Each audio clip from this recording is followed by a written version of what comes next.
What is robust RB draft strategy? Should you use it? What is the zero RB strategy? Should you use it? The truth is here right now. I'm going to define what the robust RB strategy is, the truth about it, and how effective it is, and why you must use it. We're going to dive into the full strategy. Not only that, we're also going to talk about which running backs to draft as part of the robust RB strategy. So this is a huge episode because this can significantly impact whether you win or lose your 2022 fantasy football leagues. Massive episode. We're diving into everything, the truth about robust RB in this show. Big episode. Let's get to it.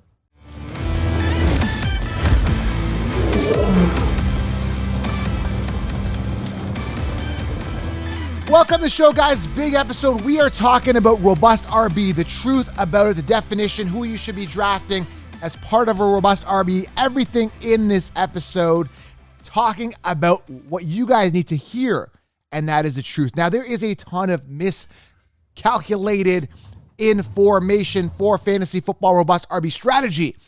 Very incorrect about it.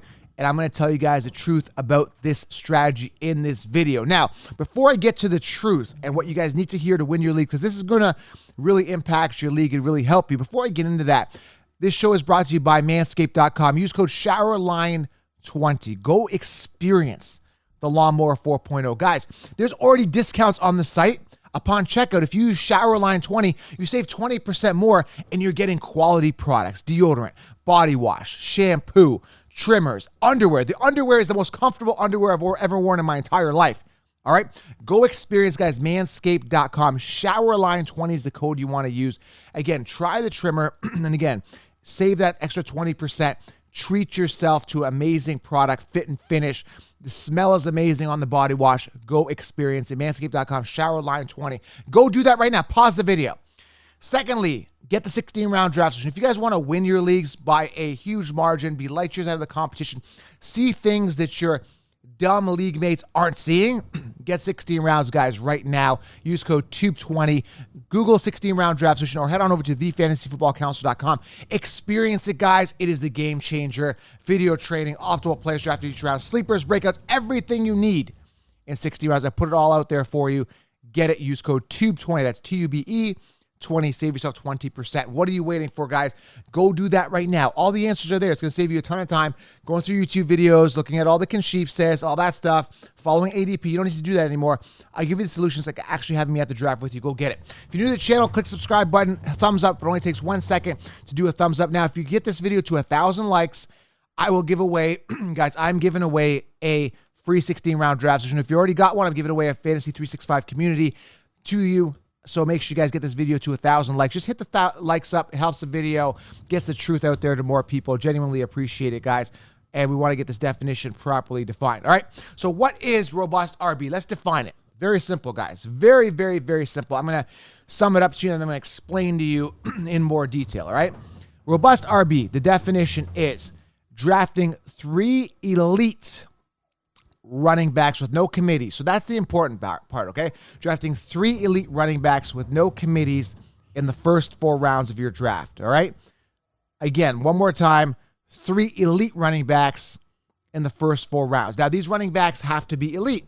They have to have no committee. They have to be primed for a workload. There has to be a track record, or they're in a position to thrive. Last year, part of my robust RB strategy was Najee Harris. People didn't see that. He was outside the top 10 on all consensus rankings, except for me. I, the counselor, stated that Najee is a top 5 running back. I actually had him ahead of Christian McCaffrey, Dalvin Cook, and Nick Chubb, and he finished ahead of all 3 of them. But the mainstream are like, Joe, you're crazy. How could you say that this guy, Najee Harris, is going to be a workhorse running back? Well, obvious, guys. He had no committee there. He was primed for a big workload.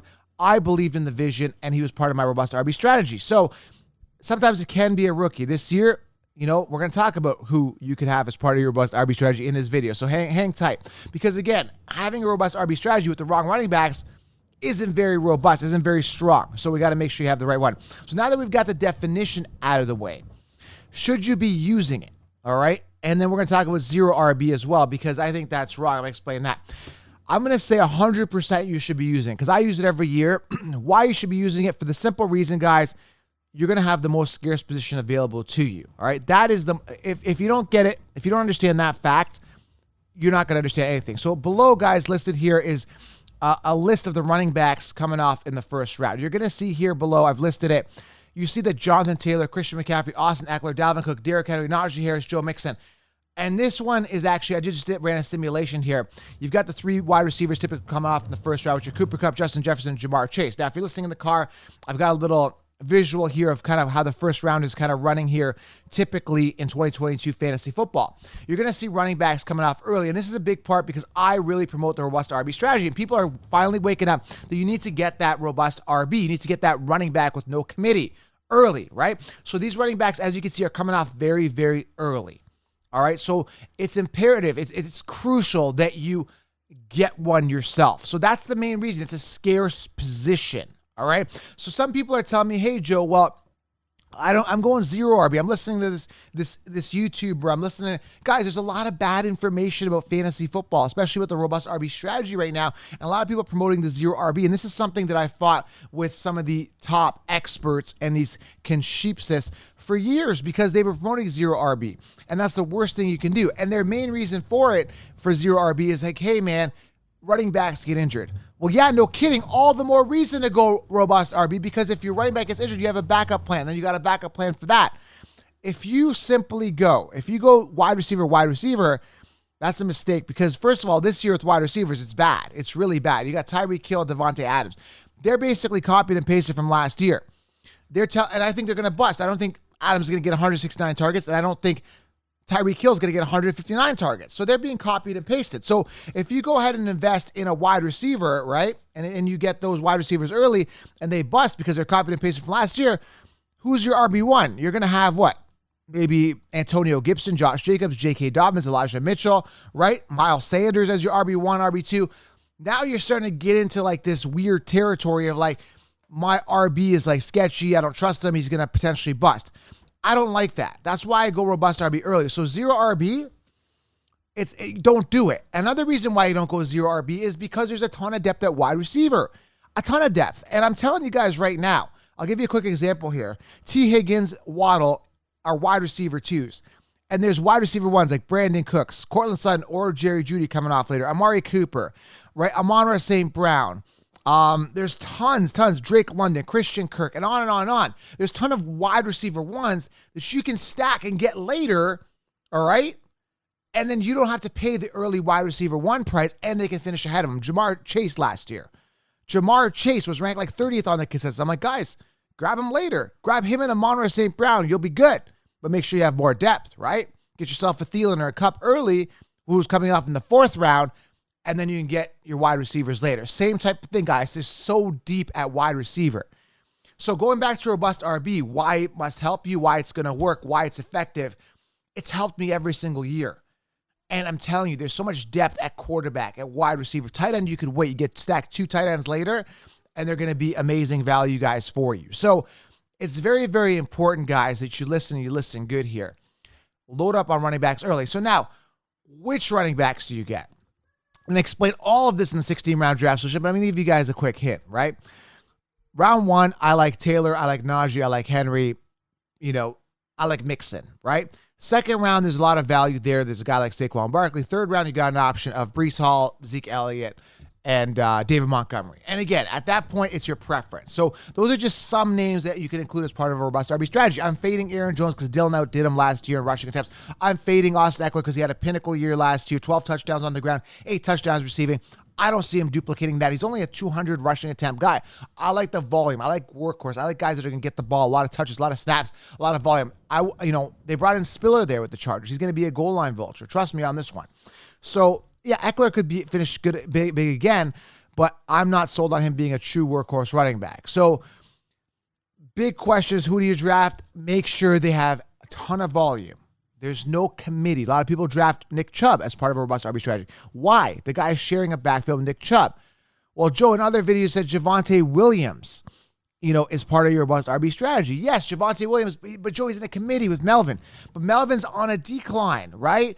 They're promoting Javonte. He's supposed to be the RB1, right? Last year, even with Melvin fully integrated, had 4 touchdowns over 203 attempts. This year, we're going to see an increase in Javonte Williams. So I'm getting a safe floor of 220 attempts, 8 to 10 touchdowns, 1,200 yards out of Javonte, right?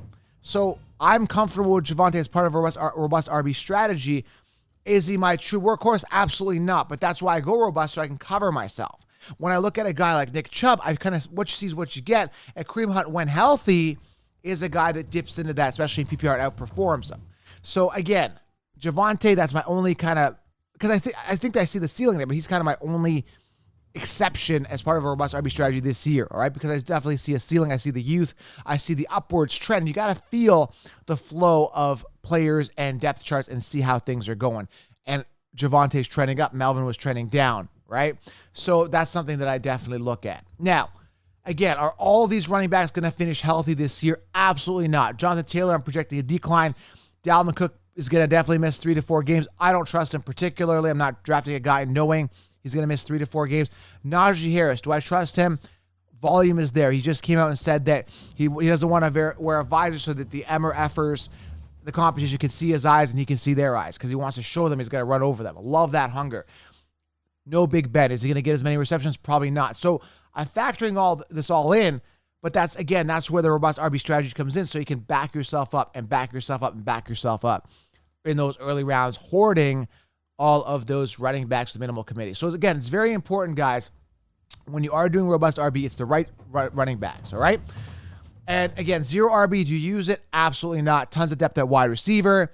Definition of robust RB, again, I'm going to recap it. Drafting 3 running backs within the first 4 rounds that have no committee and that are ultra elite and then have that upside. A guy like Breece Hall, right? Coming off in the third or 4th round. Great value, great upside. Drafted early draft capital in him. The Jets did. Love the upside. All right. He's part of a robust RB strategy. I like him. I like the ceiling. All right. Now, what do you do in later rounds? I explained that in 16-round draft session. You got to get those sleeper running backs. So, yes, you have 3 running backs, but you need to have 2 or 3 more that could potentially break out and you get the value later. All right, guys? I'm not saying go draft Myles Gaskin or James White or these bottom feeders, right? Chase Edmonds, those guys, years to wildest were not wild. You want those upside running backs, which, again, I explained later. Guys like Kenneth Walker, who's got a huge ceiling, you can get later as well. All right, guys? Does this make sense? It makes sense to me. Hopefully it makes sense to you. Go robust RB. It's the only way to roll. Now, one more thing. If you say you're in a 2-quarterback league, do you go robust RB? That's another question. I'm going to answer this as well. I do, because I know what to do later. I'm going to make sure that I get the right quarterbacks later, right, that are going to be secure, going to cover me. I was just in a league where it's a super flex. Everyone went robust quarterback. And I'm like, hold on a second. I can get quarterbacks later. I ended up getting Matt Ryan, stacking him with Davis Mills. When I was saying, well, Joe, that's not a good quarterback core.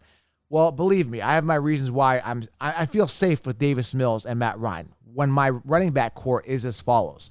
Derrick Henry, Najee Harris, Joe Mixon, Javonte Williams, Kenneth Walker. And I got more running backs as well. So Najee, Mixon, and Henry. Other teams don't have running backs now. Their running back 1 is Miles Sanders. So I feel good going into this year knowing that they're going to anchor my team. And I still got wide receiver 1s in that league. So in a 2-quarterback league, guys, you'll be set as well if you go robust RB. There's tons of depth at quarterback as well, but still make sure you get a good quarterback, okay?